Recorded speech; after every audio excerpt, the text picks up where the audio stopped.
Okay, now we're going to talk about something else. Okay, something that allows us to get something from the server without using the browser's default behavior. We can go and programmatically download something from the browser, from the server, using JavaScript. Okay, and that capability of browsers is sometimes referred as AJAX. Okay, or actually AJAX stands for Asynchronous JavaScript and XML, but its main task is being able to issue HTTP requests to the server programmatically from the client-side application. Okay, so I can go and issue those HTTP requests now manually. I don't have to ask the user to go and click the button to initiate an HTTP request, or click some link, or just type in something into the browser. No, I can do it now automatically myself, programmatically myself, in the background.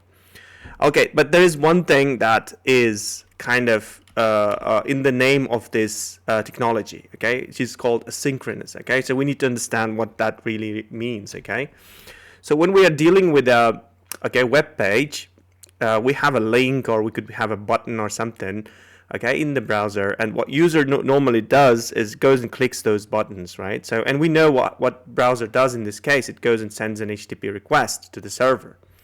So some event happens. Let's say the user filled in the form and pressed submit button, right? So we need to go and send that data to the server. So when we go and press that submit button, the web browser goes and compiles an HTTP request and then sends it to the server. Now server has to go and process that request on the back end, but meanwhile the user won't see anything. He will see some blank page, right? Because the browser doesn't know what to do here, right? It just simply shows a blank page or some reloading page, something like that, while the server is processing your request. And when the server finishes its processing, it actually sends back another HTML back to you, and then the browser simply receives that HTTP response and then renders the page, and then now you're going to see another page. And again, if the user goes and does another action, that needs to be sent again back to the server. Server has to generate an appropriate response, and then the result is going to be rendered again here. So obviously that affects usability, right? Every time the user does something with our page, it has to blink, it has to reload. Okay, so and again, depending on your internet speed or depending on the load of the server, the response time could be very, very long, and it kind of irritates the user, right? So obviously we don't want the user to have this kind of irritation, right? So how can we go and make our websites more responsive, more kind of reactive to the user's actions? In order to do this, we have to go and use, again, asynchronous JavaScript and AJAX, right? So AJAX is not a programming language. It's just the one technology that allows you to issue HTTP requests in the backend asynchronously behind your client-side code.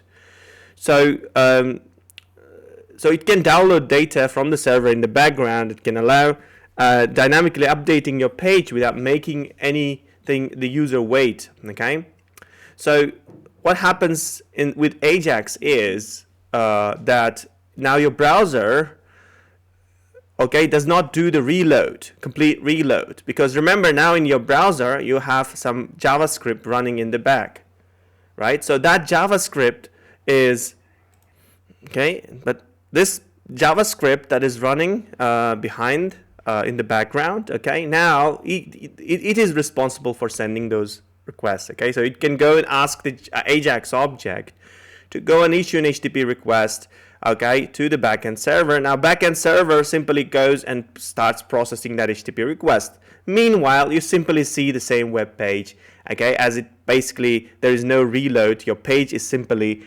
shown to you. But parallelly in the server, something is getting processed, and now you get a response, and that response is sent back to the AJAX object. AJAX object goes and calls the handler for the response. Now the response, gets handled. Let's say you were asking for particular information, and that information now can be dynamically placed into your web page. We already saw how we can go and modify the the DOM, right? How we can go and add or modify the properties of the DOM in JavaScript, right? So those things can be kind of updated using AJAX object as well. And again, depending, like in this case, while the user is kind of waiting a response for a particular request, he can go and issue another request, right, in the meantime. So it doesn't have to wait until going and issuing another request like in the synchronized way, right? So you can go and issue as many requests as he can do, and all of his requests will be processed in the background by the server, so the user won't experience any refreshes or blankouts on the page. So it is kind of more responsive, more reactive, and it gets processed as it comes to the client side. So that is kind of the theory. It's how it should kind of work and how it makes your web pages dynamic. But let's take a look into the actual the AJAX request.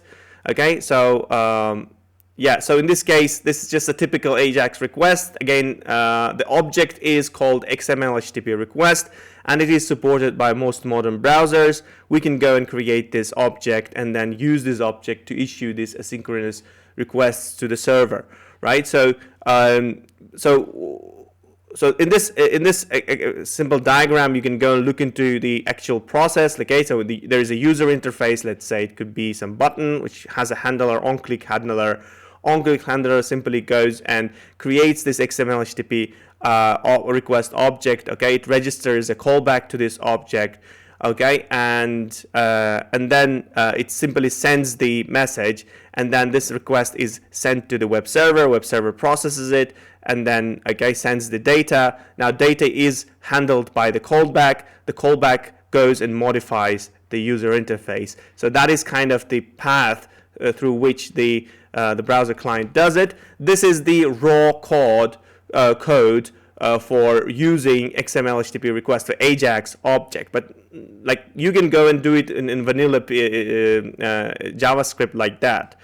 So basically you go and create this object, and then there's an event handler. Remember I told about the callback. This is an event handler. So every time this AJAX object receives something from the server, this particular event is fired. So how do you know whether you finished receiving everything or you're just keeping receiving things? So you have a different state. So for example, if the ready state is equal to 4, that means that you finished receiving all the data from the server. So this state represents that, and the status code 200 is, we know that the resources that we are asking from the server is actually found.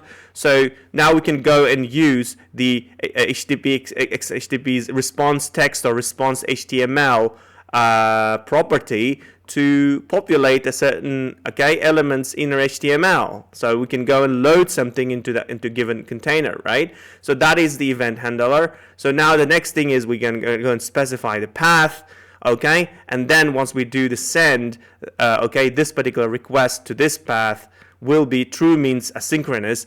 It will be sent asynchronously to that server, and once the server gets processes the information, it comes back into the callback, and now the callback will go and deal with this thing. This is just a vanilla way of dealing with HTTP requests, but obviously we will not do this thing. We will use a different library, a library called jQuery.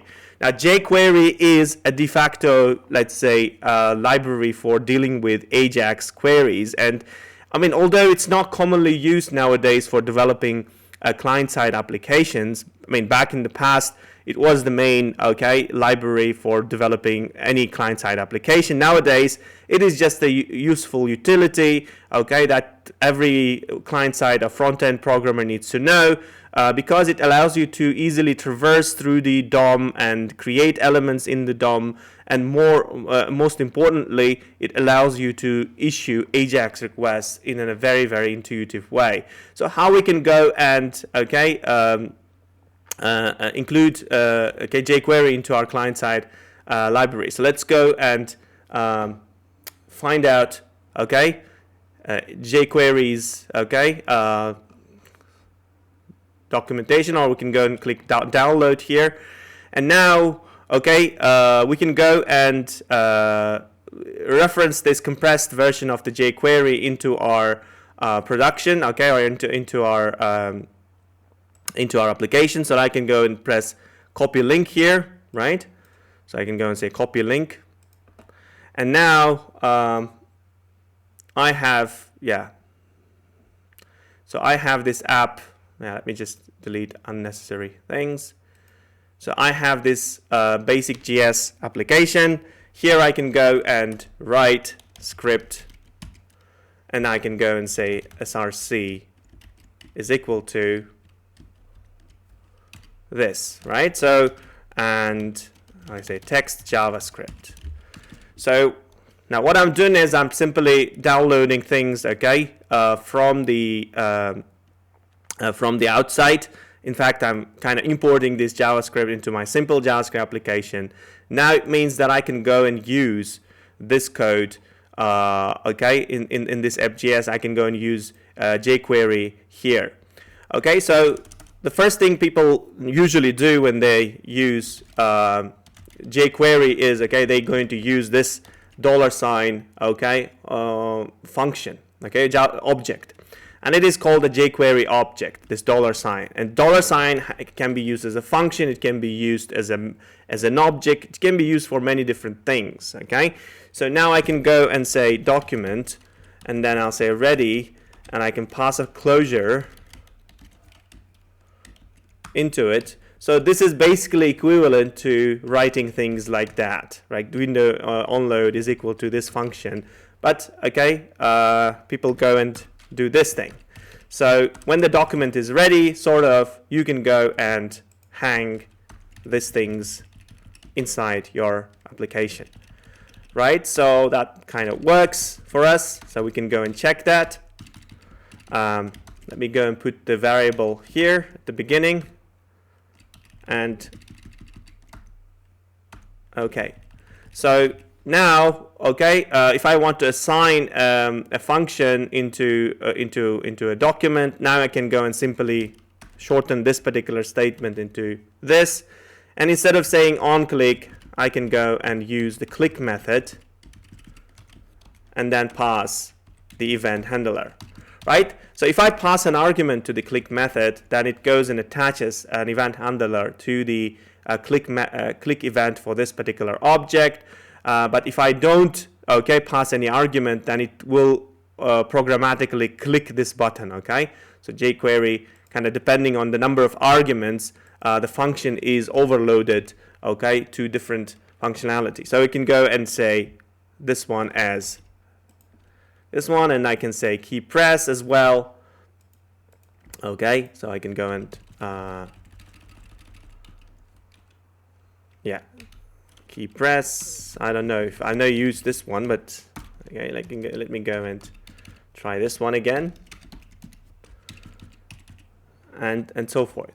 So yeah, and these are just the functions. These are just an ordinary functions I can go and implement, right? So let me go and open that particular page now again and see if it is not broken. And as you can see, it is still working. The time is elapsed, and then all these things are getting working. Okay, all these $signs and everything. But that's great. I mean, we could have done this using simple plain JavaScript. But what jQuery actually brings onto the table, what we can do with that, right? So yeah, we can go and use the selectors. We can go and get the DOM element itself. Okay, this will give an extended version of the DOM element, because remember that, okay, the default DOM element doesn't have this click method. Okay, it is an extension by jQuery that we can go and use. Okay, I can go and hide different elements. For example, I can go and use different method. Let's say, where is that? I can go and check if current seconds is equal to 5. For example, it's just for example. Okay, I can go and select that element and hide it, right? Hide it. So it will simply, after 5 seconds, this button will be hidden, right? So I can go and do that. Right, so let me go and see that, okay? And as you can see, now that button is hidden. Yeah, obviously this hide method is not there, right? This is just an extension. This is just a utility that is given by jQuery, and you can go and find all these methods, okay? Hide and show, and you can go and search for that. Let's go and search for hide. Okay, there's a hide method here, and then there are a lot of different methods. You can go and find effects here. You can go and find different attributes and all these things that you can do with the jQuery, right? Okay, so yeah, one more thing that you would like to do with jQuery is, for example, update the text. So of a given element, for example, let's say you would like to change it to just close that one, and then yeah, and then here you're saying, okay, inner text and all that stuff, so you can go and make it simpler now. So you can go and say text and then copy this thing here, so that would work as well, right? So the text method, okay, if it's called without an argument, it will return you the current text. If you pass an argument, it will work as a setter again. So I can refresh the page, and now, as you can see, it's still working fine, right? So that's great. That's great about jQuery. What about creating new elements? Can we go and create new elements with jQuery? Yes, it is also possible. So let me go and create some container. Let's say RUL. And a given ID to this UL, let's say items, right? Let's make it empty at the beginning. So what I can do now is I can go and select that UL, call it items, right? We have items UL, and I can go and say append. And now I can go and create a new element inside a new DOM element using jQuery. So now I can, if I go and define an element with this bigger and smaller characters, for example, here I can go and say Lee. That means that I'm creating a new element programmatically. Okay, I can go and take this out here. I can go and call it let. And L is equal to, right?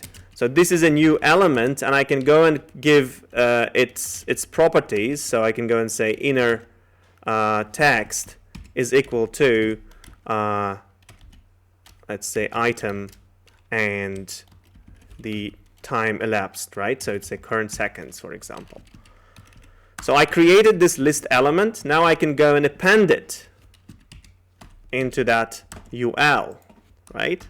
So every second I'm doing that. And now if I refresh that, yeah, the text is not working. So let's go and do it this way. Hopefully this way it is going to work. Yeah. So instead of inner text, I have to just say text. And if you go and open your inspect, you're going to see that it's actually adding this lease into your UL using jQuery. It's actually creating these elements programmatically, right? It's creating the jQuery, creating these elements because you wrote them like a tag, and then you specified their attributes as a JSON property.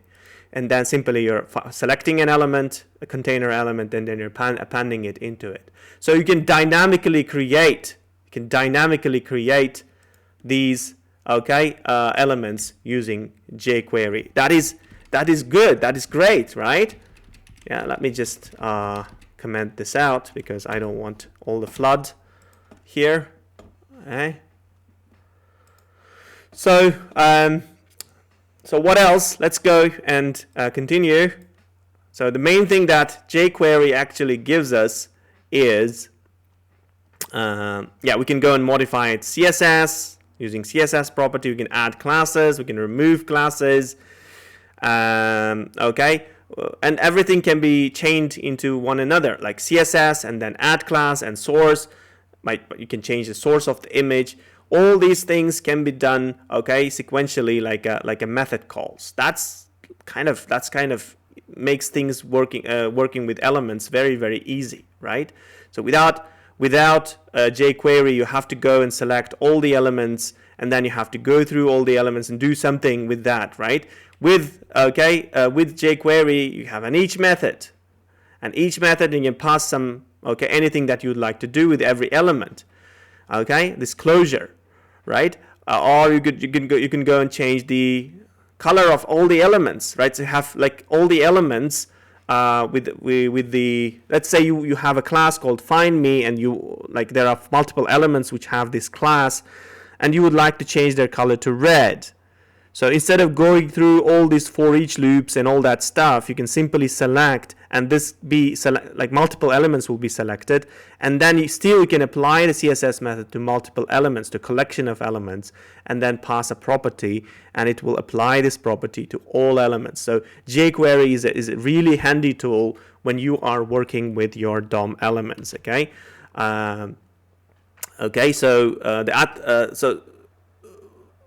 Sometimes, the jQuery style can be judged as well. For example, when you are dealing with the properties, the attributes of your tags, you don't have to literally, write them down. Again, of course, this will work too, but that is bad because, remember we had this inner text and text properties, this problem. So we would like to avoid these kind of problems. So if we are creating an additional attribute in the tag, so it's better to go and call the attr function, and then if this function takes one single argument, then it will return the current value of the attribute. For example, if you just pass src, then it will give you the current value of src. But if you pass two values, then it will set this attribute to this value, right? So that is kind of a handy tool, and people kind of use this way because this way you understand that you're dealing with the real attribute, right? So we talked about creating DOM elements, and then passing their properties and their event handlers as well. You can see click, and then you can go and pass some event handlers all in once, all in once. You can say prepend, you can say append.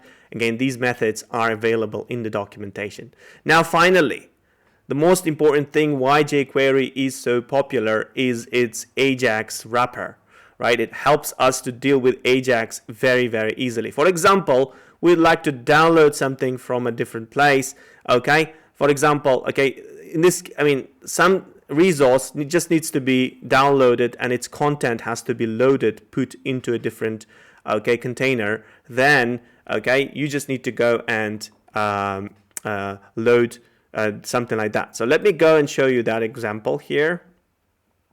So in this case, I don't need to go and use this things from the file system, but now I have my I don't have the server running here. So let me go and start the server, and then I'll continue. So for that, let me copy this particular application. I started the server. So I have my server here, and it's in the local host and everything. So let me go and copy that basic.js thing. And as far as I remember, my server is running here, and it has this htdocs folder. And inside the htdocs folder, I can go and put this particular folder here, right? So let me go and close this Sublime and open it from here. So I cannot open it from here. Nope. Let me go and say Sublime and open a folder, and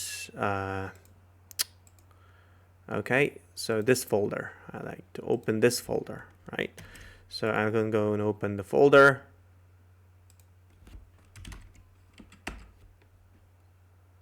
Yeah, let me go and select that. Okay, finally, I have this folder, and this folder is inside htdocs of my XAMPP, right? So now I can go and access this index page directly from the web server. So I can go and write localhost, right, and the basic GS, I guess. And if I do this, okay, now it's still running, but it is not running from the file system. It's running from, let me close this one. Okay, so it's running from the web server. So now what I want to do here, okay, let me go and create some txt file. Let's say story.txt, right? And I can go and say blah, blah, blah, and something, something, something. Okay, it's just some text, okay? So some random text, right? So what I want to do is I would like to download this particular file and its content and place it into somewhere in my web page using jQuery. Now, how can I go and do this, right? With jQuery, it is pretty simple. Okay, so now I can go and let me get rid of that one. Let me and say create story container, something like that. So I'd like to go and place that text into this particular container, right?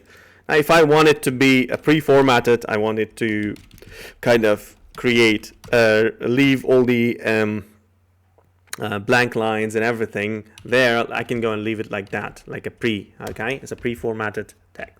So now what I can do here is, now I can go and, when the document is ready, what I can do is, I can go and say, select story container. And I can say simply load story.txt.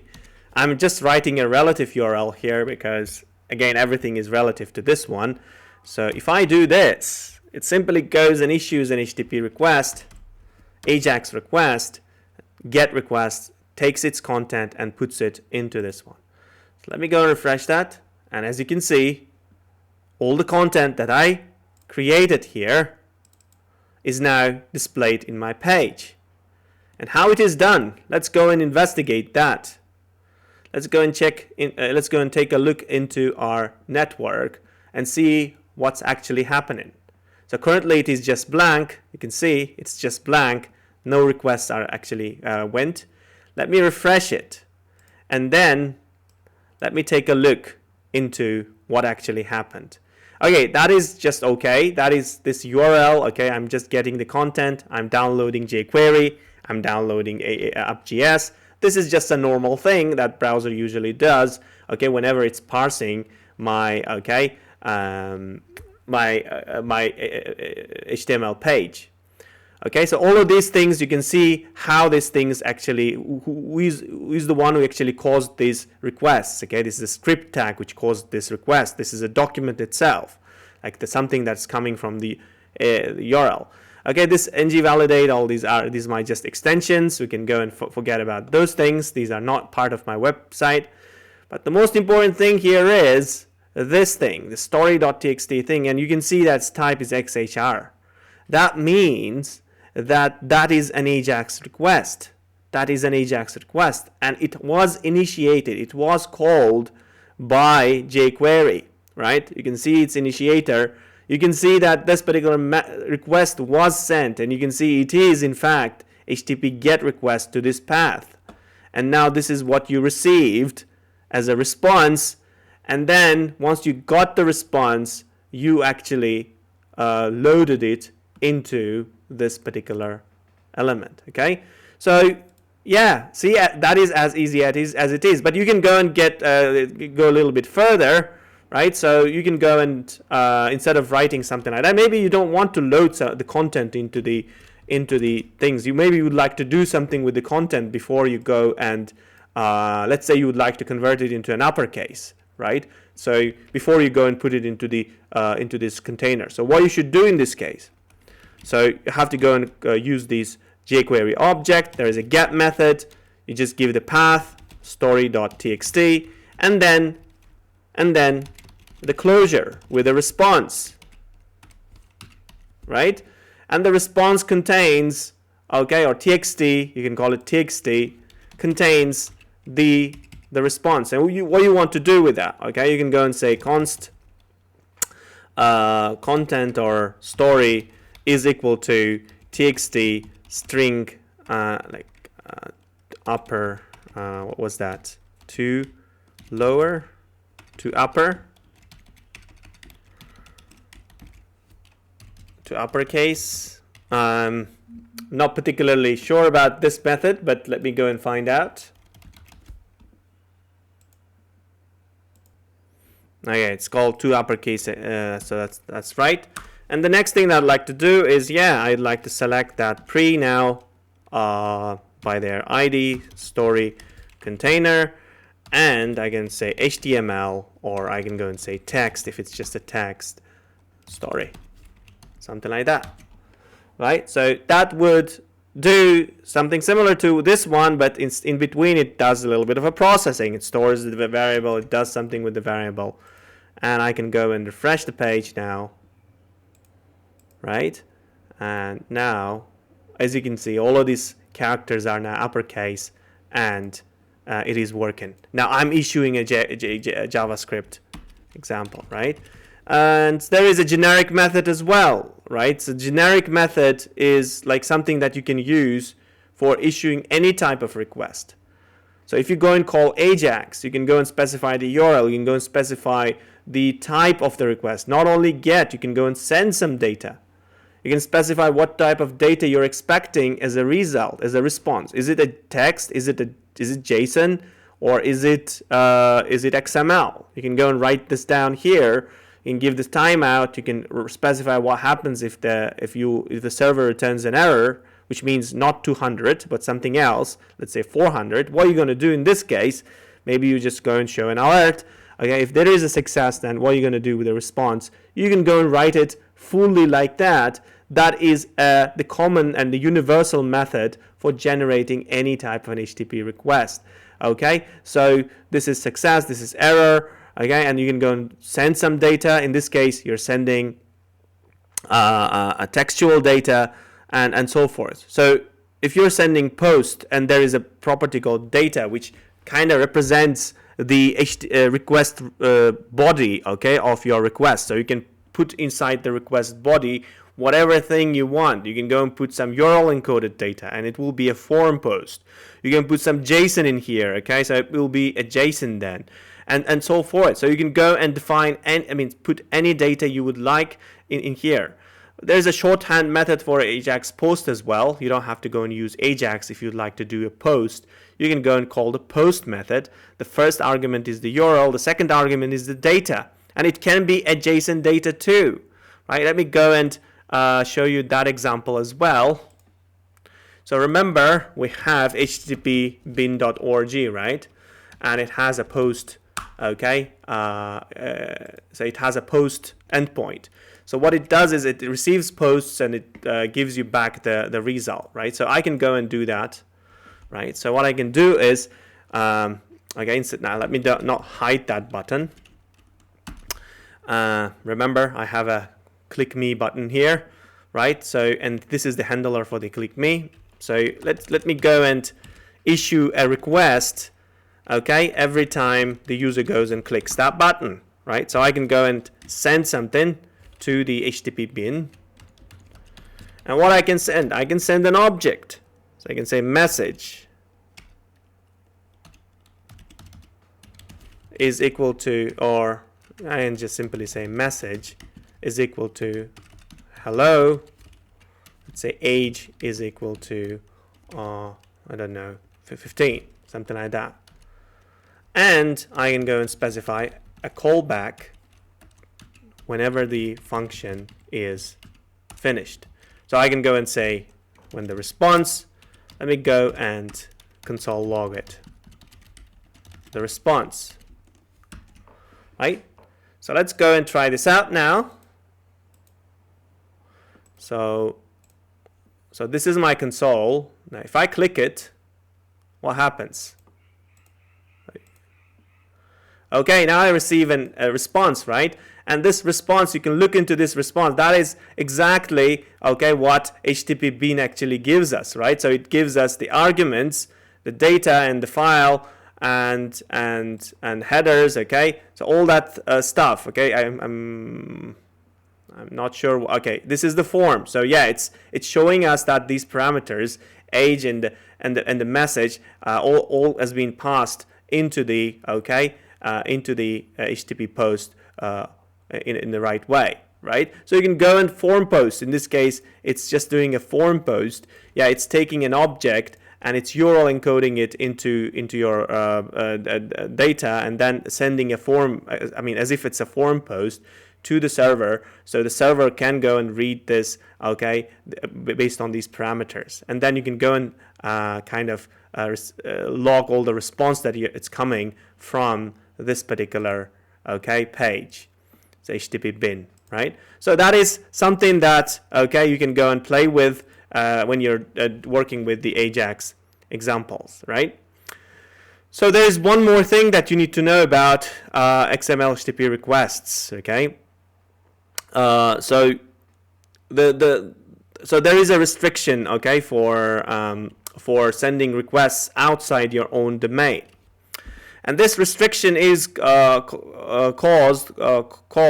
okay. Oh yeah, but yeah, this is a security restriction, and this happens when you're opening. In this particular slide, I think I wanted to show you that, okay, if you open things from the file, you won't be able to send any requests to some other places, okay? Obviously, that will be a problem. So that's the reason I went on and started the web server, and now I'm accessing my page from the web server, not from the file system, okay? So, and you have to access that from the file system, okay? Because otherwise your AJAX will not work, and it's kind of stupid to open websites and then try to execute an AJAX from the file, right? So that's something that I wanted to illustrate here. This is how you can go and debug it. We already saw it. You can go and create JSON, okay, and then you can pass JSON. In this case, you have to say data type is equal to JSON, and then the data itself is a JSON. So let's go and try this out. For example, try this out. So I can go and instead of post, I can go and say AJAX, and then say data type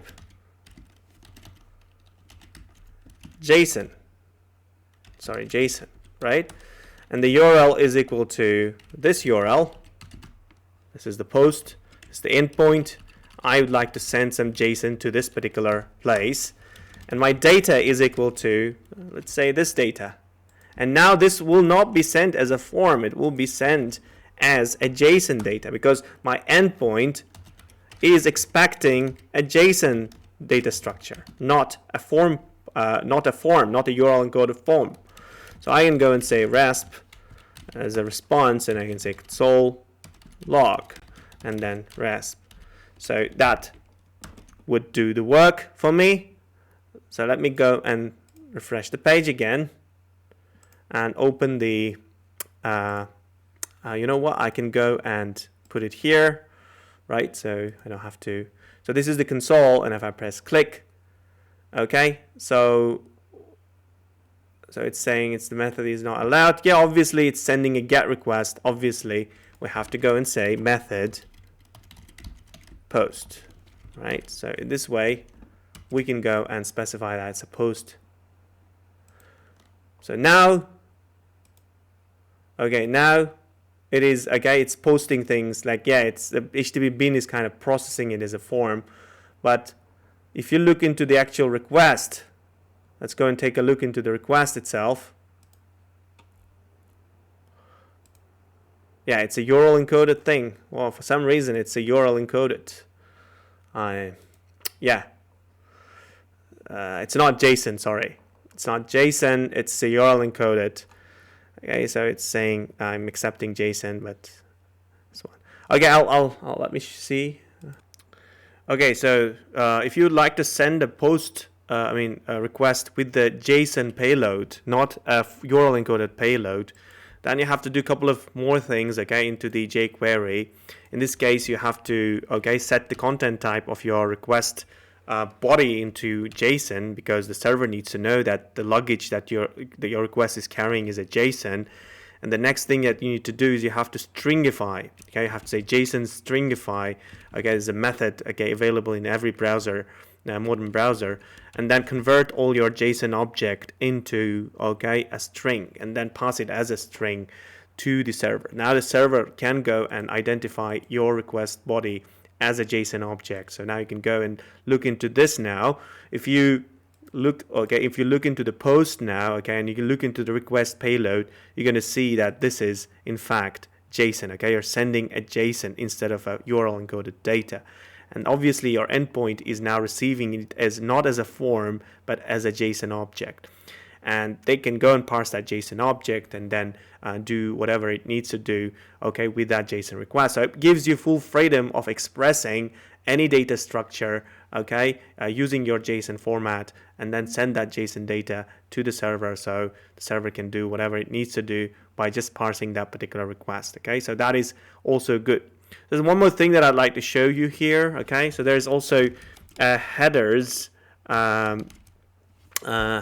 Okay, if you look into the documentation here, there is also headers option here, so I can go and specify the headers, and for example I can go and add a custom header here. I can go and say so I can go and say authorization, and then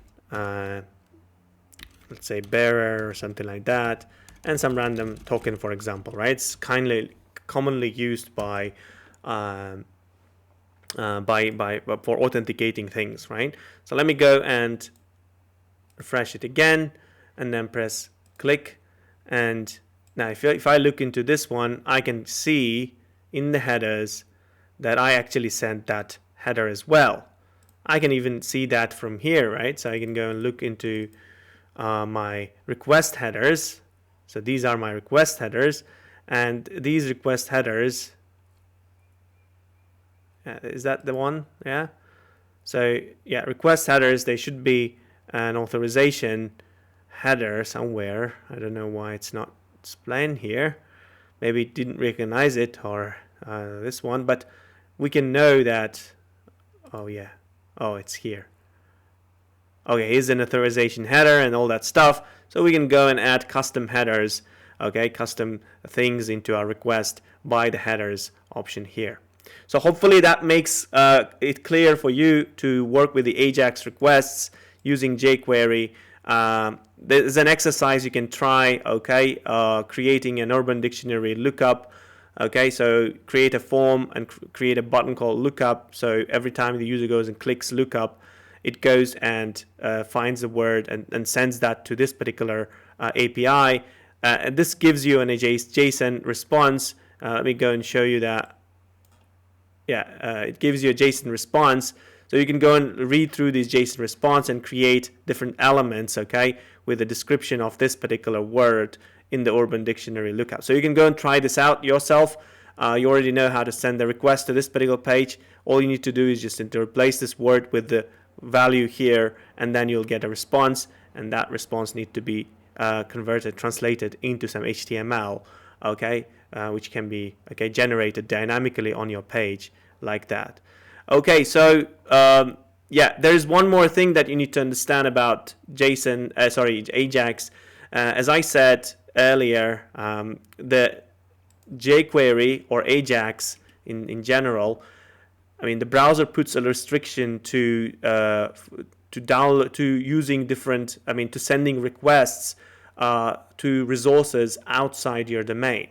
For example, let's say I'd like to go and download something from Stack Overflow, right? Can I go and do this? And here instead, let me go and comment this out, and then let me go and say on button click, what I want to do is I would like to, okay, I have a container, say some container, story container, whatever, right? So I would like to go and load something from here. Can I do this? I have a pre-container. Okay, can I do this? So it turns out I can't. And you can see if I press click, it's showing me, okay, there is a problem here. There is a problem, and this problem is called a coarse problem, okay? So the browser puts a restriction to your request because it's you're trying to get a resource from not from your own domain. You're getting it from a different domain, and obviously the browsers kind of restrict you from accessing it, unless that the resource provider in this case is Stack Overflow clearly allows this kind of resources to be downloaded using AJAX. Otherwise it will be restricted from the browser, so browser will not allow you to issue this request and then get the information from that particular resource, right? So that is one thing, and that's something that you need to know about AJAX request. But people go and use something else. In this case they kind of utilize the notion of browser going and downloading resources from different places using tags. Remember, we have a script tag, right? And every time we reference some external script, in this case we're referencing some external script here, and what browser usually does is it goes and sends HTTP request to this particular URL, downloads the script, into your application, right? And it does it automatically. It doesn't put any particular restriction on that. So what stops us from going and creating this script tag dynamically, setting its source to the resource that we'd like to run, and then if we go and pass callback and equal the number of foo, the method that needs to be executed when this particular resource is downloaded, and then we go and create this particular method as a handler for the content of this particular page, then we can kind of override this particular problem of coarse restrictions, right? Yeah, and this is called the JSON-P, right? It's just kind of a hack, and AJAX kind of allows you to do this thing, and you can go and try this out yourself too. So in this case, you have to say data type is equal to JSON-P, right? So this is an example of running things like that, right? So this just, you can go and try out with different APIs and different resources. It kind of gives you the gist of it. Okay, so finally, we come into the actual modern part of the JavaScript, which is, as you guessed, NodeJS and NPM. So we'll talk about modern JavaScript from now on, and some basic things that are that revolve around modern JavaScript technologies nowadays. We'll talk about NodeJS and NPM. So what is Node.js? Okay, so far we've been talking about JavaScript, and we've been talking about JavaScript that runs inside the browser, right? We have a browser, and it's a client-side programming, and we run JavaScript code within the browser, within those restrictions and basically the versions that are supported, within common browsers, right? But Node.js is a standalone interpreter of JavaScript. It runs outside the browser. You can go and write a code in JavaScript, right, outside the browser, and you're going to execute it using the Node.js interpreter, right? And that means that you can go and use this JavaScript for server-side programming, or most importantly, we are not going to use JavaScript for server-side programming because we already talked about PHP for that purpose. But the other thing that Node.js can be used is building some tools, for kind of facilitating our front-end development. For example, we are building some frameworks. We are building certain utilities, that help us to develop front-end applications. So and we will, in this particular example, we're going to talk about like at least two of these tools that help us to like write more sophisticated, more kind of not sophisticated, let's say more robust JavaScript. Okay, so in order to install the Node.js, you just need to follow that particular URL, download it, and the installation is pretty simple, straightforward. And then once you go and install the Node.js, it comes with its package manager, okay, something that helps you to manage the dependencies of your project. You can go and install any library, third-party library into your project using NPM, and we're going to use this, okay, libraries, okay, for our front-end development. So NPM is a package manager. It helps to manage our dependencies, okay, and not only helps manage our dependencies, but also helps us to publish our own scripts and libraries into this particular URL, right? So in this particular lecture, we're not going to talk about Angular, but we will talk about something that is necessary for programming in Angular, okay? So, and these are SASS, which is Syntactically Awesome Stylesheets, and the Typescript. Okay, so we're going to talk about these two technologies that help us to build, okay, better CSS and better JavaScript, okay, for doing Angular projects. Okay, so therefore, let's go and set up the Angular, okay, command line interface. Okay, and once you go and install Node.js, all you need to do is you have to go into your command line again. So let me go and open the project here. So we have a project.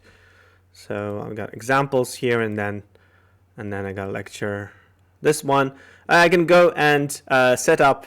Okay, let me go and open the command line here. So I can go and set up the NPM here.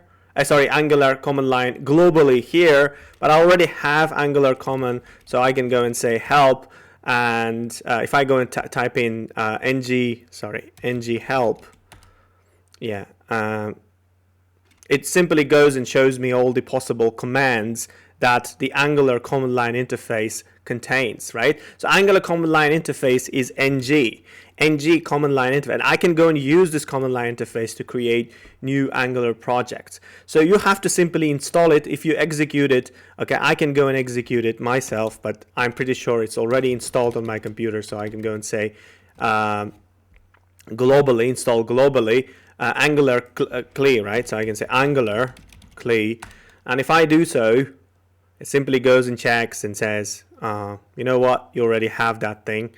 So it might take a little time, but yeah, let's skip it. Okay, so as usual, as I said, everything is already installed, so it finished so quickly.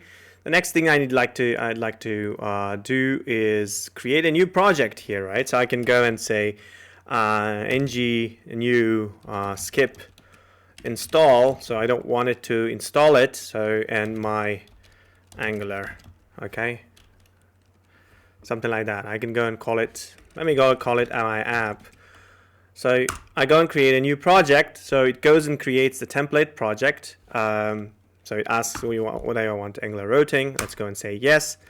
And now it asks, okay, what do you want, CSS or SCSS? And we want SCSS. Okay, so this is the reason why we are actually installing this project into our program, because we'd like to know how SCSS or SASS works. SASS is basically indented version of SCSS. We can go and use SCSS just to make it a little clearer. Okay, so and it goes and creates all the necessary files inside our lecture 1 project. So you can go and open this file. It has all the necessary files created. Now I can go and go into the folder, my app in this case, right? And then I can say npm install -- legacy peers deb, just to make sure that, okay, my app can work. So I can go and say npm install legacy peer deps, I guess, right? So this kind of installs, if there is an old dependency in your project, okay, it goes and installs that old version, so there won't be any incompatibility issues, okay, if you do this way, okay? But in the documentation, it's written in a slightly different way. But this way, I think it works for most of us, right? So let me go and install that. So it might take a little bit of time. So it installs all the front-end dependencies into your project. So let's just fast forward for that. Okay, it finished installations, right? Great. So now we can close this command line and we can come back here. And yeah, by the way, I have WebStorm installed here. Okay, so I would recommend you to go and install WebStorm from JetBrains, right? So WebStorm from JetBrains, and it's similar to PHP Storm. So I can go and search for WebStorm here. This is the place we can go and download and install it. And if you already have a license for PHP Storm, you will have the same license. You can apply the same license for the WebStorm. So please go ahead and download the WebStorm. It's a really, really great application. I mean, the IDE for front-end development. Okay, so I will be using WebStorm for doing this modern JavaScript stuff, right? So I can go and okay, if it's a Windows, if you install it, it goes and says, okay, open as a WebStorm project. So I'll go and open it as a WebStorm project here. Okay, so it might take a little time. Yeah, now my WebStorm project is running.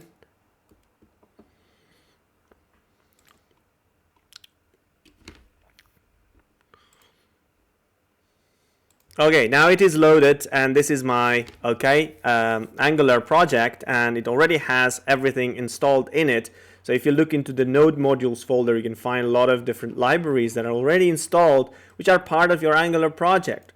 And these node libraries, already include all the setups and necessary tools for working with these like SASS and Typescript that we'll be talking about, later in this lecture.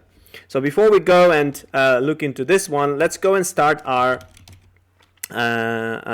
development server. So I can go and say npm start or ngserve, basically the same thing. In fact, if you go and open the package.json file here, you can find all your client-side dependencies and development environment dependencies listed here in this JSON file. But along with them, you can also find the npm commands that you can run here. So this npm start in fact refers to ngserve, so which is basically the same thing, right? So you could go and say npm start, which basically says this one. So you can go and say, oh, you want privacy policy, you don't want anything to be sent anonymously. That's fine. Now it goes and builds it for development server. So let's wait a little bit, and then we will start our development server. So it's finished its compilation. So all your JavaScript is getting compiled into, so this is our development server, and it's running in a local host, 4200, right? So if I go and click this link, it goes and opens this development server, and this is our sample application for Angular, right? But if you go and open the view source, you're not going to find a lot of an HTML here, right? If you look into this HTML, it doesn't contain a lot of different things. It just simply contains body and something weird like approot. What is this approot?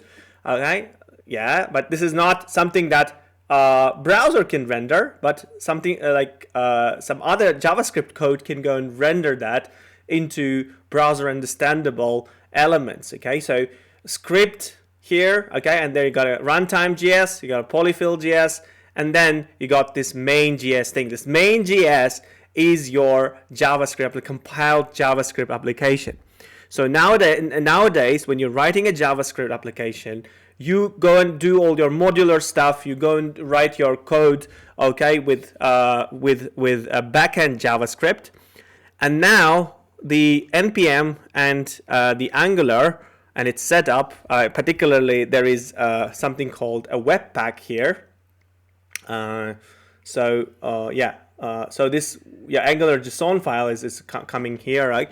This particular file and the tools that are used to build your application, they know how to pack it into one single file called main.js.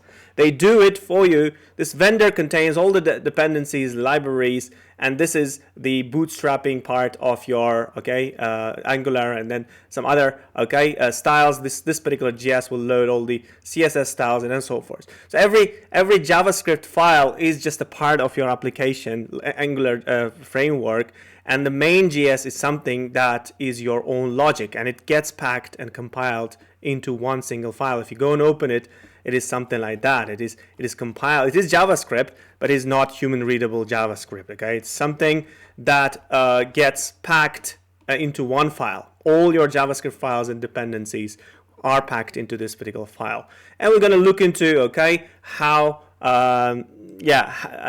what kind of things we can go and use here. But first of all, let's go and get rid of this HTML. So if I go into the src and app folder, I have all the HTML here, which is responsible for kind of displaying all these things. Let me go and say h1 hello world, right? So, and if I come back and if I press Ctrl S, it goes and detects the changes automatically in this HTML file, okay? And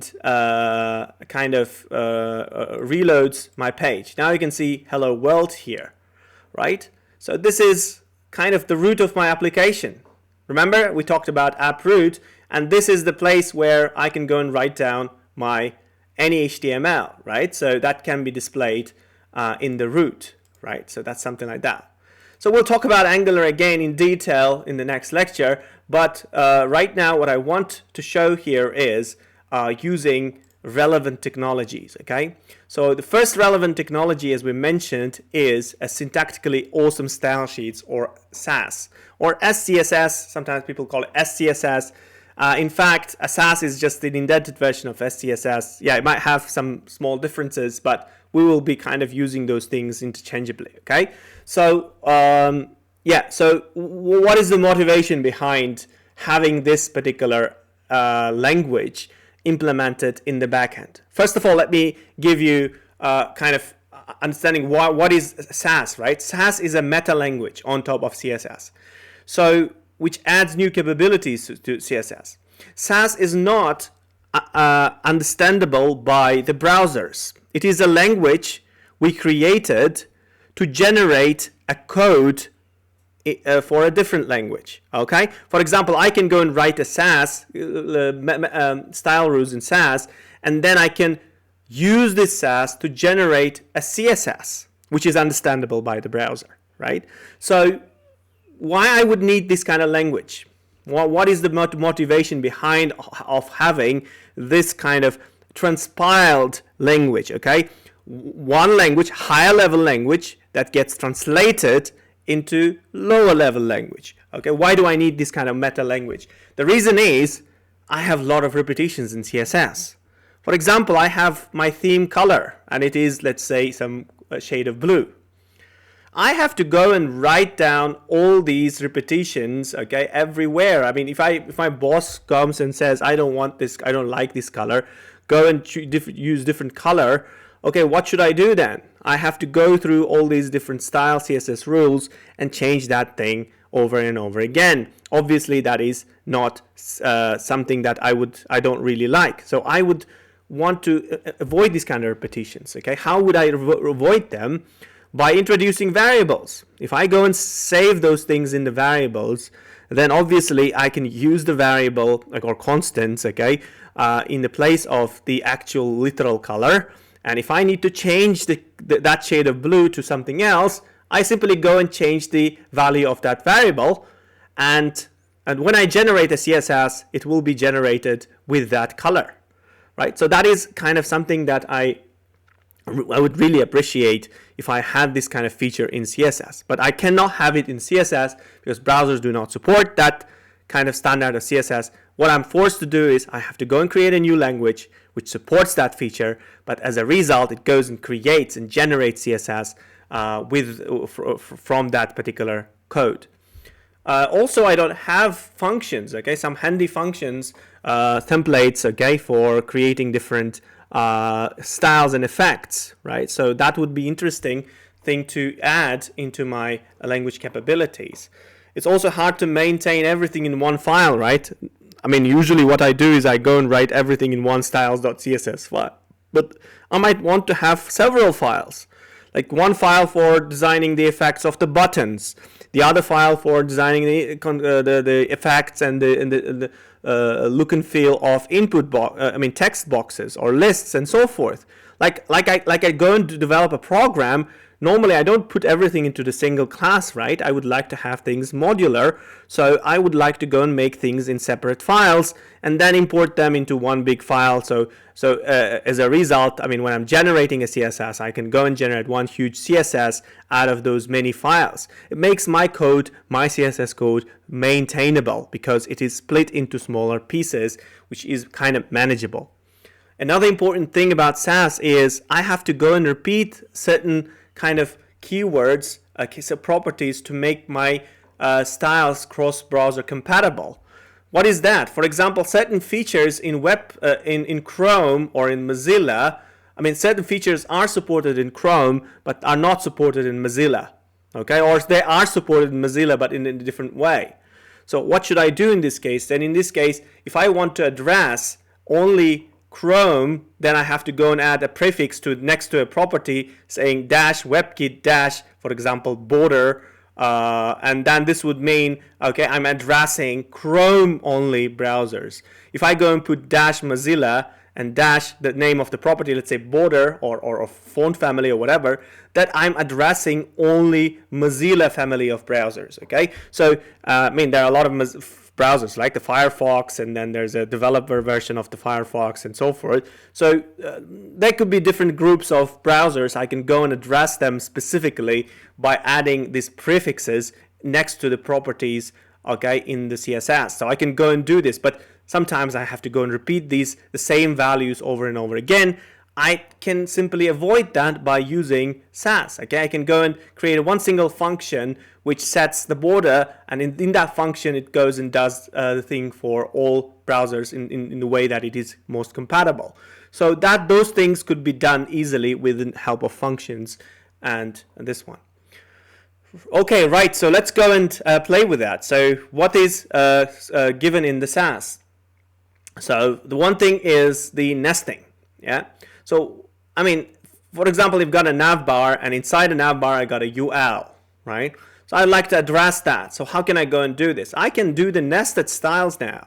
Instead of going and writing down everything, okay, in one line, like what people usually do is they say, okay, navbar, and they give the style, and they again have to write navbar and the UL. So that means that UL must be inside navbar and so forth. And again, if this navbar UL is written somewhere else, then you probably lose your line of thought, right? You don't know, okay, why this UL doesn't have a list style type. You don't know that. Because, I mean, all these rules could be scattered in different ways, right?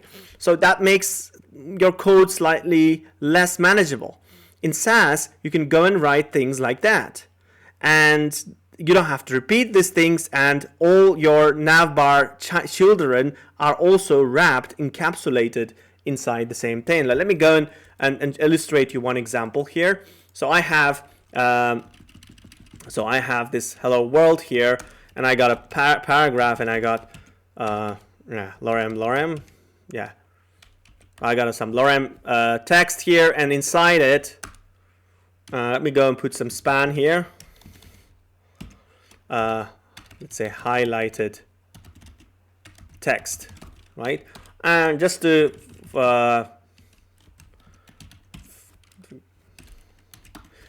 just to illustrate that this span is different from this span, I'm just creating another span here. So what I can do here now, I have this app.component.scss file, and this is this is not CSS file, it's an SCSS file. So SASS file, I could go and use it. So let me go and say paragraphs I would like to have. The paragraph I would like to have it, let's say font family, let's say Arial. right? And sans serif, let's say, something like that. Okay, and color has to be, let's say, blue, something like that. Okay, so now if I go and write span and then color, let's say red, then this span will be within this P, right? So I can go and look into this now. And as you can see, this highlighted text is indeed red. If you look into the actual CSS that kind of gives this kind of style to it, right, is in fact selecting, right, selecting P and span, right? So ignore these attributes right now. The point is P and span. So now SASS is getting correctly transpiled into corresponding CSS. We can go and look into this and see, okay, that's how it should be selecting the span. But remember, we're writing it in a different way, in a more encapsulated, logically, like coherent way, okay? What else we can do? We can reference the parent, okay? So for example, I'd like to know the parent, and let's say if I hover the mouse, it kind of changes the message, right? So how can I go and do this, right? For example, I can go and write for this same span, but I can go and specify its pseudo class, and if I hover my mouse into it, then it has to be green, for example, right? So I can go and do that, right? And yeah, sorry, I have to go and do something like that. Sorry, I made it like this, right? So the same element, but a different pseudo class, a hover pseudo class. So I can go and do it. So, and if I hover my mouse, it's changing its color, right? And it's green. Okay, cool. So what else I can do? Variables. Oh, great. That's something that I was so hoping for. I can go and create variables in SASS, and I can use the same variable over and over and over again. So, for example, I can go and say highlight color, and I can say it's equal to red, right? And now, instead of explicitly going and saying it, highlight color, I can go and set it to highlight color red, right? And maybe somewhere else I can go and use it, okay? Let's say I would like to highlight something inside H1. I can go and say highlight, again, highlight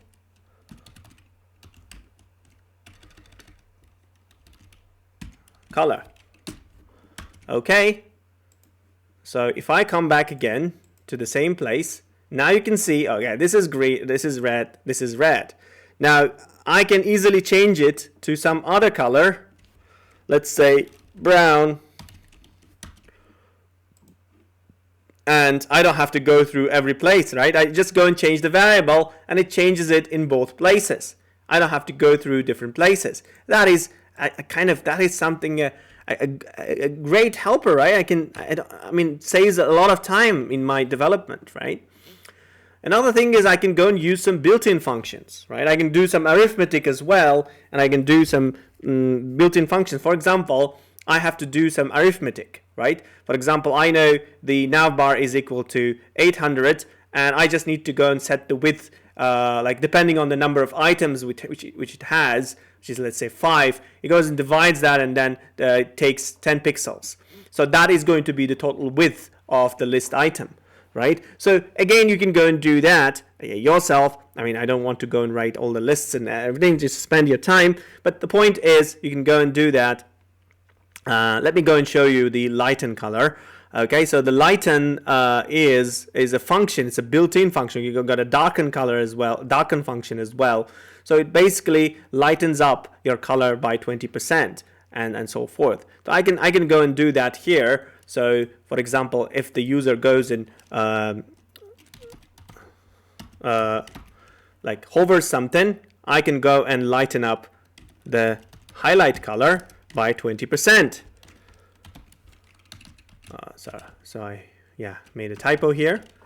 So I say lighten, and 20%. Sorry, percent is here. So and I can go and say, let's say red for a moment. So I'll go and say red, and if I do so, right, so now it's lightened, right, lightened, little slightly lightened. Let me go and increase the number, so make it 50, and that will be sense, yeah. So I made it 50, I mean it's even white or something, okay? So I can go and do this, and I can use this kind of methods. Yeah, you can see I'm kind of highlighting and it's changing its color. So that is possible. There are a lot of different methods you can find, okay, in SASS. Let me go and show you the documentation. I'll share the documentation at the end of the slides as well. Okay, SASS documentation, and you can go and look into this, and then you can find some built-in functions, okay, here, built-in modules. Yeah, you can find operators. So somewhere you can find, yeah, the functions, yeah, here. Some functions like you can go and use if-else statements and all that stuff, right? So it has a lot of different functions you can go and use, maps, lists, and the numbers, and interpolation and all of that. So of course, we will not have enough time to cover everything here, but yeah, here I'm pretty sure you can go and find the function lighten. And yeah, this is the color functions, yeah, and the color adjust, hues, and then alpha, and then blackness, different methods. Complement is the other side, desaturate. So different methods you can go and modify, and I'm pretty sure lighten is one of those colors. Okay, lighten is this one, yeah. So you can call the lighten method, lightness. You can control all these methods. These are all different methods for controlling colors, for controlling lists and selectors and so forth. So you can go and look into all these different functions and figure out how you can go and use all these things, okay, for your own web page. But this is, again, some just basics. Yeah, I'm just showing you just the basics. Okay, what about mixins? Okay, mixins are some sort of functions in SASS, okay? So you can go and create some templates with certain number of arguments. For example, you want to make your border, okay, rounded, or you want to apply some border into a given let's say a div, right? So how you can go and do this? So you can go and create a mixin, and you can give a name to this mixin. Let's call it wait a sec. So you can go and call it let's say border, right? I can go and say bordered, and pass some arguments, for example, the color and radius, right? And you can go and set the radius by default to 10 pixels, for example. So, and that makes it kind of optional, right? And yeah, and then you can go and say border radius, border color, this color, and border radius,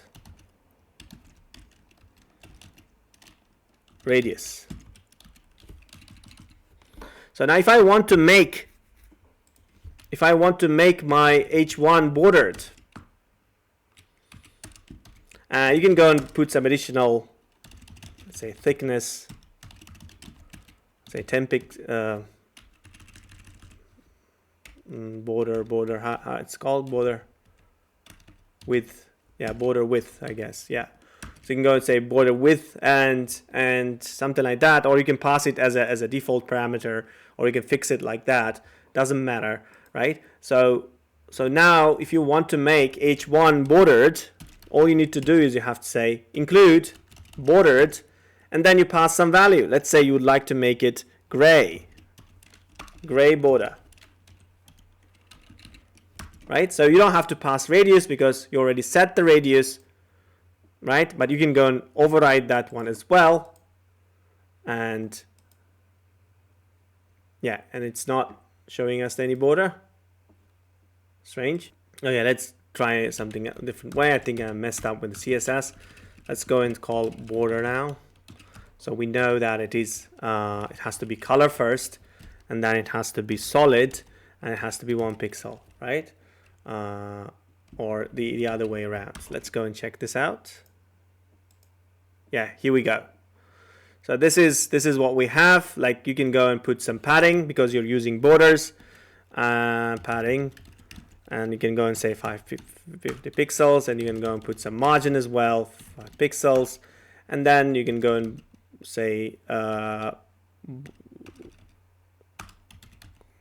box sizing or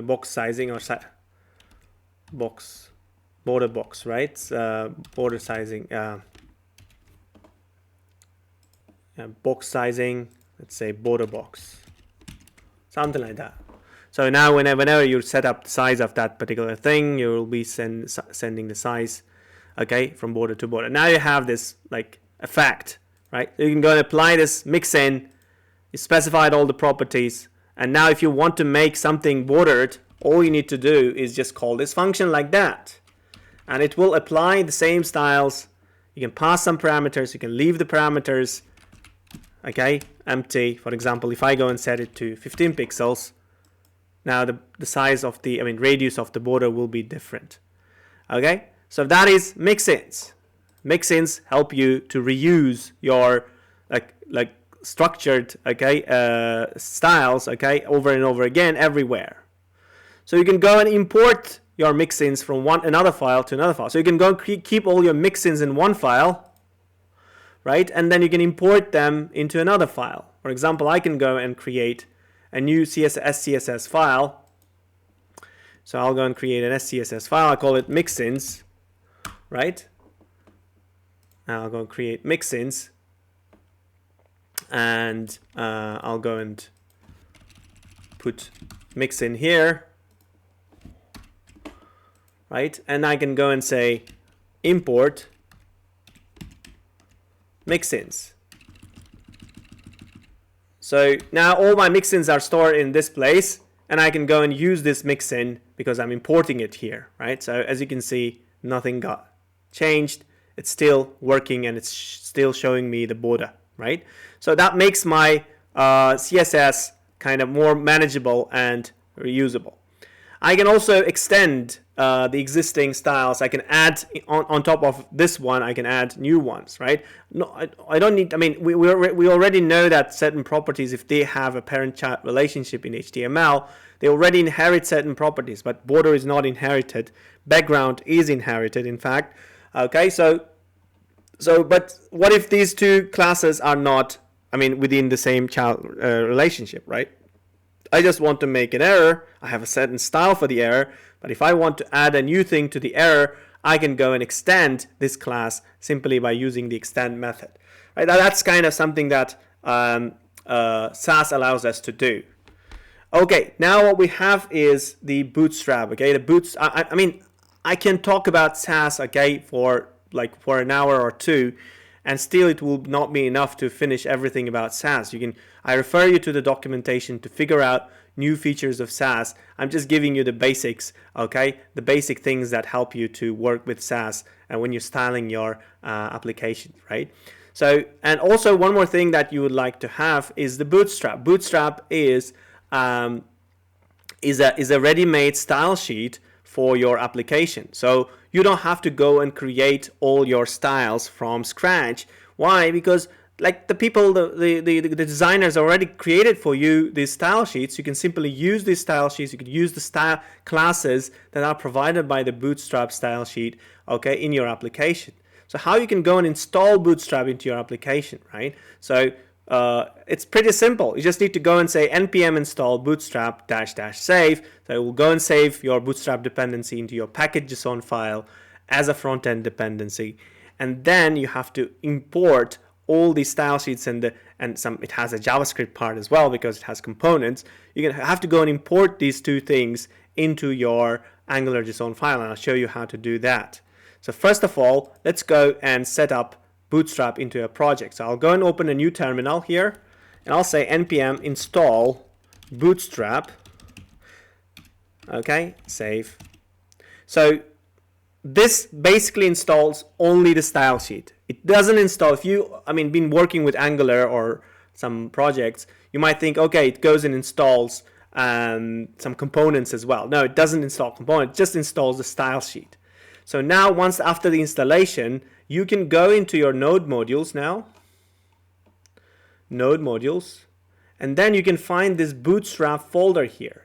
This Bootstrap folder is something that we need. As you can see, it has dist folder. Inside dist folder, it has CSS file and it has JS file. And we need this file and this file, okay? So to be imported into our project. So how we can go and do this? We have to come into the Angular JSON, and here if you go into the architecture, architect build, you're gonna find two tags here, styles and scripts. So you have to go and put your node modules, Bootstrap, dist, CSS, and let's go and check this out. What's the name of it?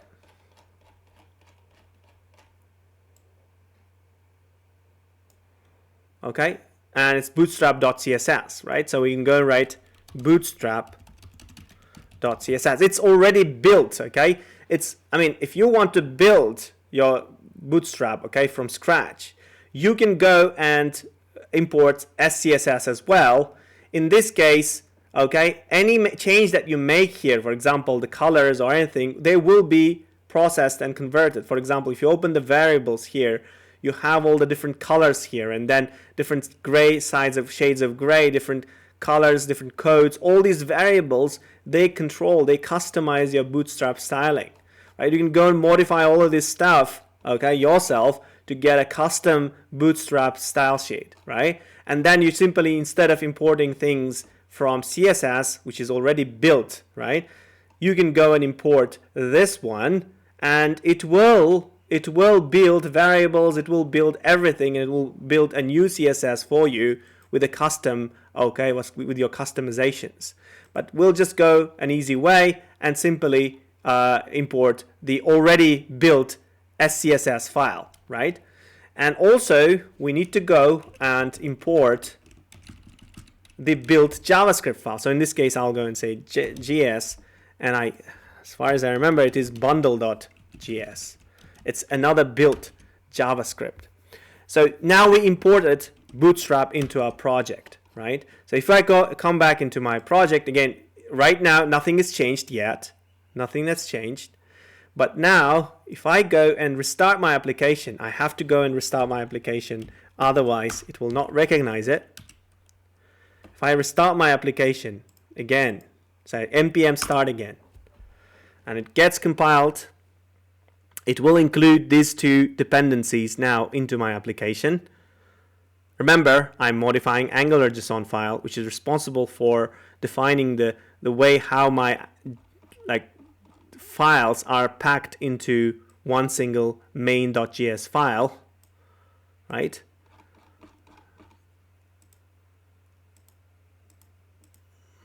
Okay, so it's doing that. And finally, it finished. And if I come back here, now you can see the style got changed. Great. Now what I can do is I can go and use, in my HTML, I can go and use all the nice features of Bootstrap. So I can go and create a container. Oh, let me go and into the Bootstrap now. Let me go into the Bootstrap now. So I have Bootstrap. I say get Bootstrap, and I think it will show me the first page. Yeah, I can go into the docs now, and here I have this layout page, right? So this is just a starter template if you're not using this one, but you don't need this. You don't need all this thing here, okay? Because you already have Bootstrap inside your application. All you need is the layout, okay? So perhaps the contents with the navigation menu and everything. Let's go and do the navigation menu. So where is our navigation menu? So I think it's here. So I can go and put navs. Or I have some templates. Let me go and some examples. Let me go and get these templates. So we can go and work on this. So this is some snippets. Let's go and take which snippet. For example, this one, album, right? So some HTML I need from here. So what I can do is I can go and this is the body part, right? So I can just copy that thing here. And I can say footer, header, all that stuff. And I can put it here.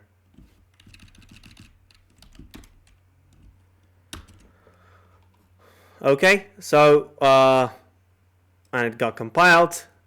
And if I come back here, I have my Bootstrap app running, and you can see all of that is working. It's working. Yeah, there could be some styling changes that I would like to do, but this is Bootstrap and it's working. The thumbnails, everything is working. I can go and modify that. So let me create everything from scratch. Okay, I don't want to confuse you. So let's go and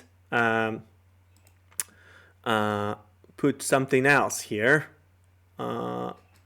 Let's say the navigation menu. So you can see a lot of different web pages here.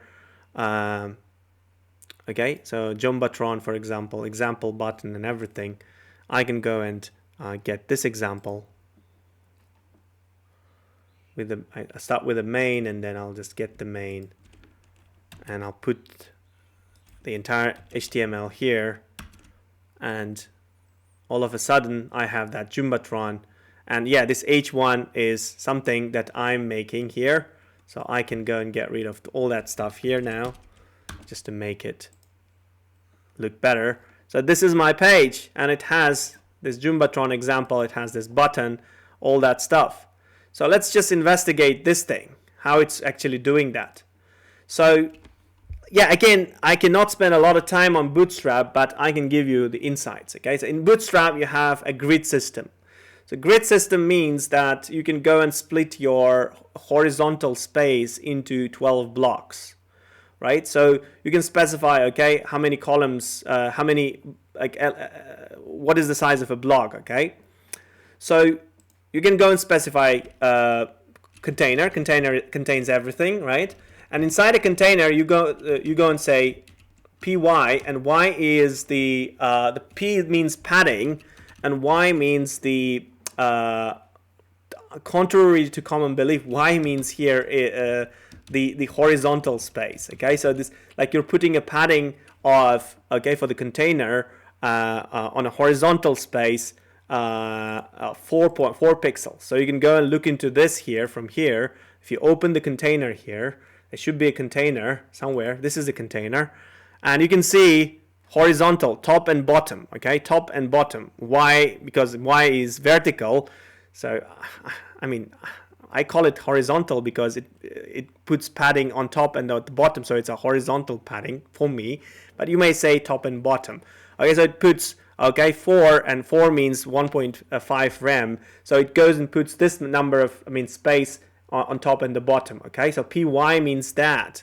If you want to put a little bit of a space there, you can go and use py, and then you can say p1 or p4. There are different levels of it. Okay, and then you would like to put the header. Header is kind of a Jumbotron, the big text inside it. And then the most important thing here is you can go and create rows. Row is just one horizontal block inside a container. So you can create as many blocks as you wish, right? Within one row, you can have, okay, 16 columns, and you have to specify, sorry, not 16, 12 columns, but you can specify the size of the column. So in this case, what you're saying is, you can go and say, for example, call 6. That means that you're dividing this horizontal space into two parts. 6 plus 6 is 12. So it's dividing it into two parts. This part is going to display something. The other part is going to display something. Okay? So, and H100 is just taking 100% space, okay? And the text has to be white, background is dark. the border has to be rounded 3. Okay, so these handy like classes, instead of going and creating these things right inside CSS, you can simply go and use this kind of nuggets of classes to imply certain effects into your columns. Okay, so now you have in one line you have 2 columns, okay, column 1 and column 2, and they're like splitting this horizontal space by half. So if you go and look into here, indeed these 2 are kind of splitting space by half, and this is a big jumbotron, which is kind of something that you'd like to display here. So again, you can go and look into your Bootstrap documentation, right, and find out different classes, how to create this button, how to go and apply different styles into your application. But the most important thing is here, you can go and design the layout and apply different styles in different ways and get whatever you need. Okay, so that is something we have here. Okay, now let's have our introduction to TypeScript as well. TypeScript is another meta language, but it is on top of JavaScript. Okay, it makes strong typing and common features of object-oriented programming languages into JavaScript. JavaScript by its nature is not an object-oriented programming language, and building objects and creating classes is not kind of possible in JavaScript in a normal way. So if you would like to, if you're coming from a Java world, again, you're kind of an object-oriented programmer, obviously you want to deal with the classes and interfaces, and you want to use the notion of inheritance or composition, okay, to kind of utilize your kind of design pattern skills and then like software engineering skills in the front end. Okay, so for that you need another language called a TypeScript. Again, TypeScript is not understood by the browser. It's not something that browsers actually read, but you will do it for your front-end development, and ultimately it gets converted into JavaScript as we do. Okay, so let's go and talk about, okay, Angular actually uses TypeScript as its main programming language. So how you can go and define variables in TypeScript, okay? In this case, now you're going to go and specify the type of the variable with this colon thing, and then you just go and write down the type. Okay, so it's a Boolean one. This is, okay, there's no integer or float here. You can just say number, and it basically represents both. Okay, so you can go and represent some binary number or hexadecimal numbers with this particular OX prefix or OB prefix. That means a binary number. That means an octal, and so forth.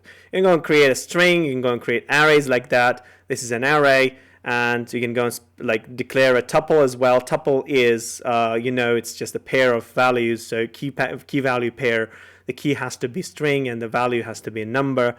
Okay, you can go and initialize arrays like that. You can go and create enumerators as well. Enumerators like color, and then color is equal to green. Okay, so all of these things are coming from Java, and we know how to create these enumerators and different data structures, okay, inside JavaScript. We can go and use the same principle here in TypeScript, right? So this is how we go and declare variables in TypeScript. So if you would like to run something in a TypeScript, you have to come back into app.component.ts file, and here, okay, it goes and creates a component. We'll talk about that later, but the point here is you can go and you see that it goes and creates a class called app component, and here you can go and specify a type of this particular title.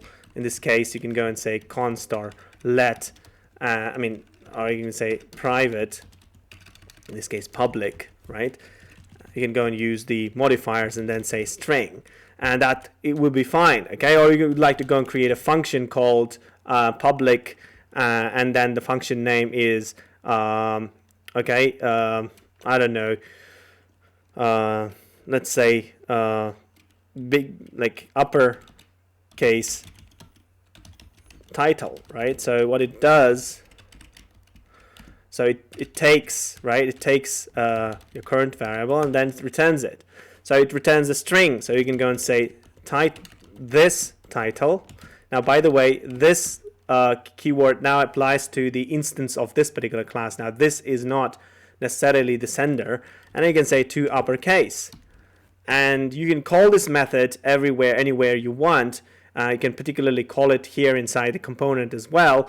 Again, let me go and show you here. Instead of Jumbotron example, I can go and call this method called uppercase uppercase title, right? And if I do so,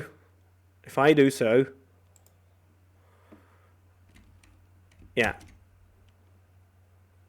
so it got applied, right, and got compiled, and I'm saying header and the class span uppercase title. Okay, it's saying still Jumbotron example, right? So oops, oh yeah, it's here, sorry, I'm just showing you something else. So it's here, it's my app, it's getting changed, and it's turning everything to uppercase, right? So it's a title, and then you can call the methods, you can create methods, and you can assign these methods to buttons. We'll talk about that later, but the point is you can go and define these variables and use them. You can go and define functions, okay, inside TypeScript like that. So the function can have strongly typed arguments. This is an interface, like this is an anonymous duck typing. What I'm saying is like I'm expecting a labeled object, and this labeled object must have a label property, and it has to be string.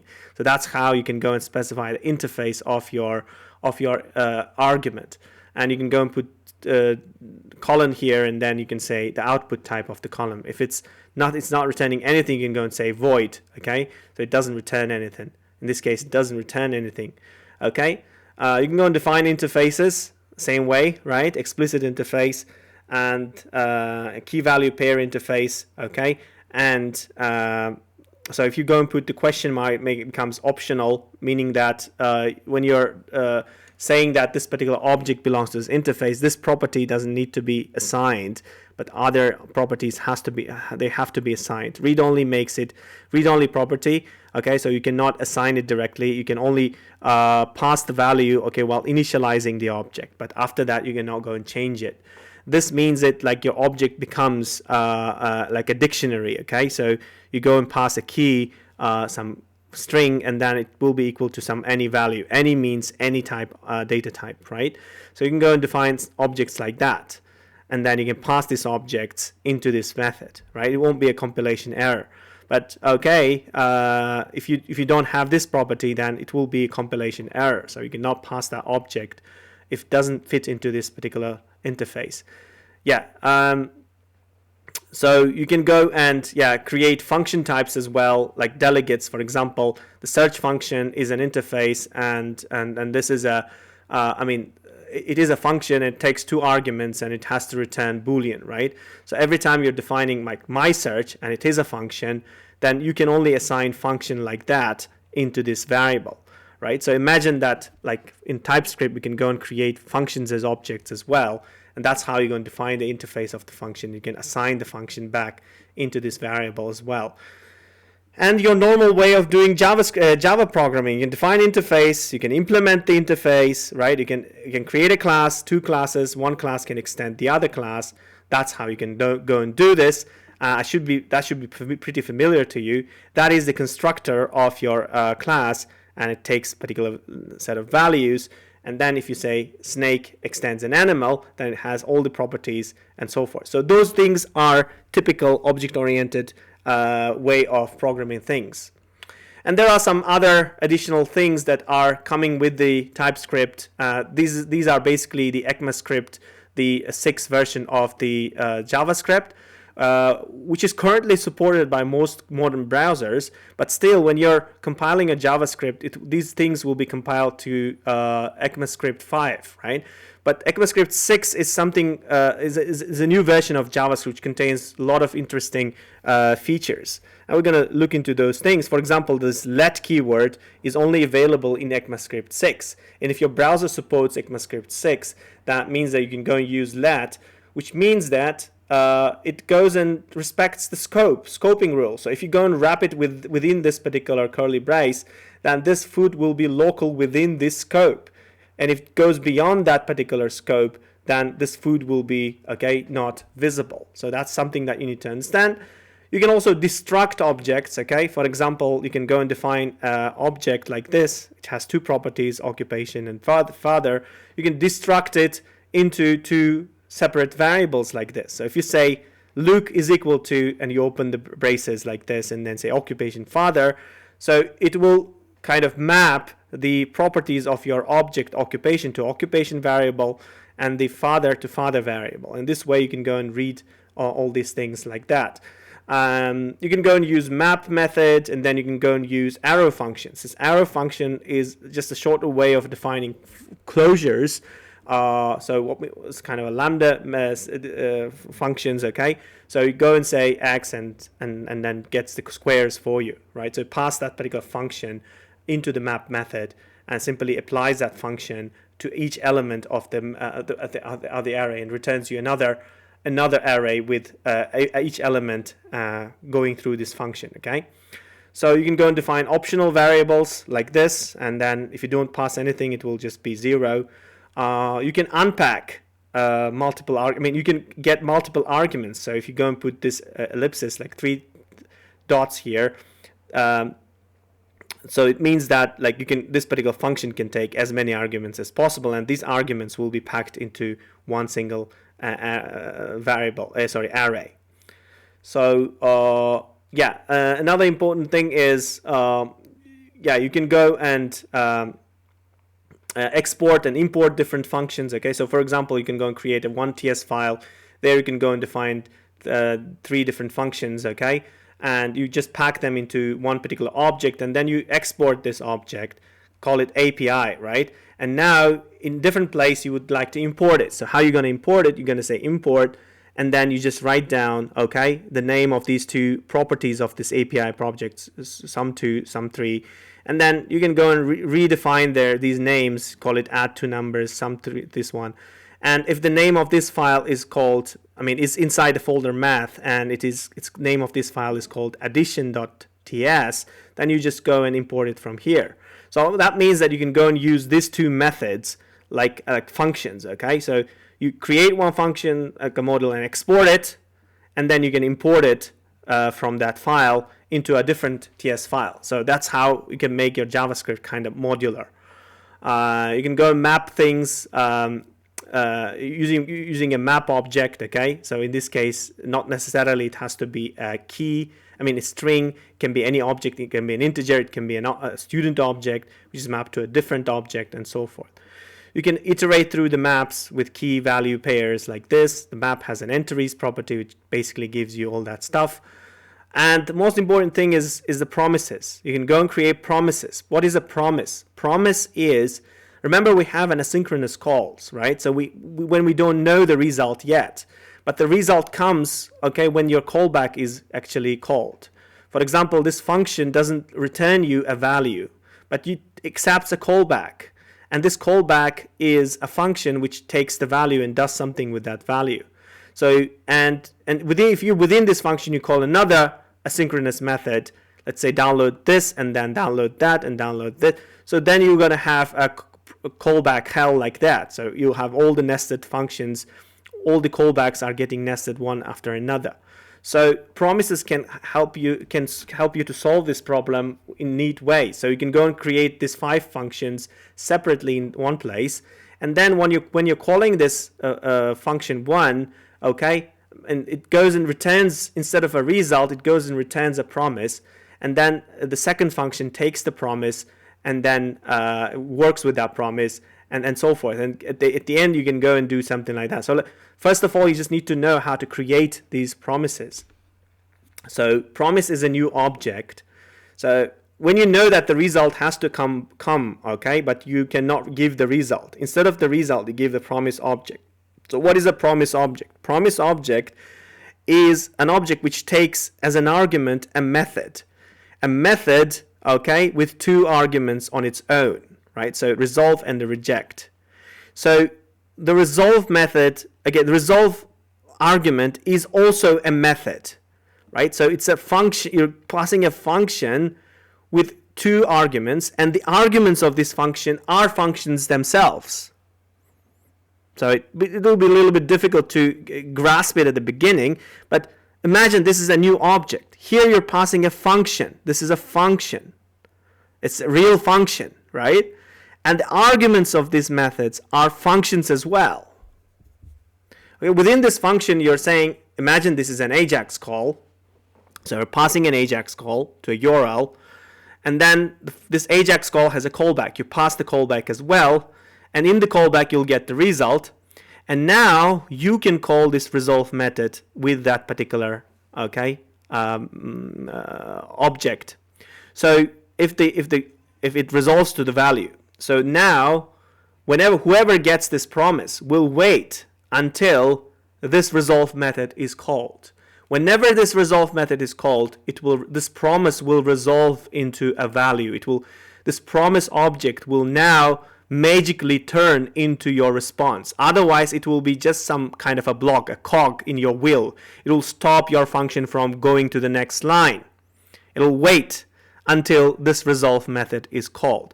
Only when this resolve method is called, this promise becomes an object. From thread blocking lock, it becomes an object, a response that you can go and consume and then work together.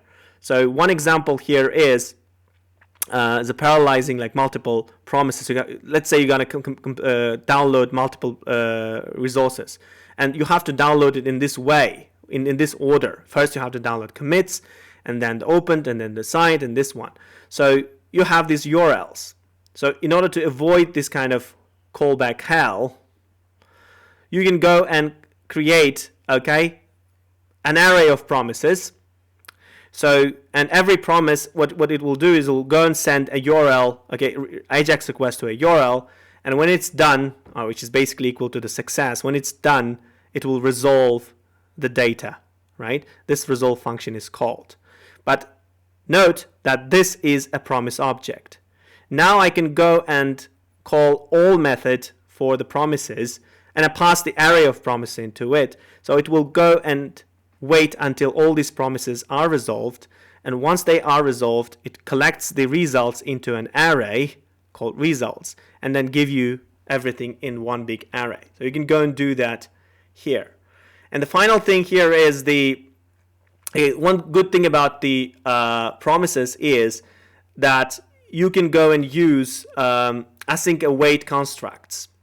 For example, this get function, getJSON function, returns a promise, and this request basically goes and gets something from the outside resource, and the result is the body. Let's say the body is used to resolve this promise, right? Now the result of this method is a promise, but now you can go and create a function like this called async await, and now instead of going and saying then like this, you can go and treat this getJSON method as if it is a serialized it is a synchronous method. So you don't need a callback here anymore. You just define your method as an async, and you put the await keyword here, and then say getJSON. So now you'll get the real data, that this body will be passed into this data. Right? You don't have to pass the callback and then do this. Now you can treat this getJSON file as an asynchronous method as if it is a synchronous method, and write your programs in a clean way, so you can linearly read what's actually happening.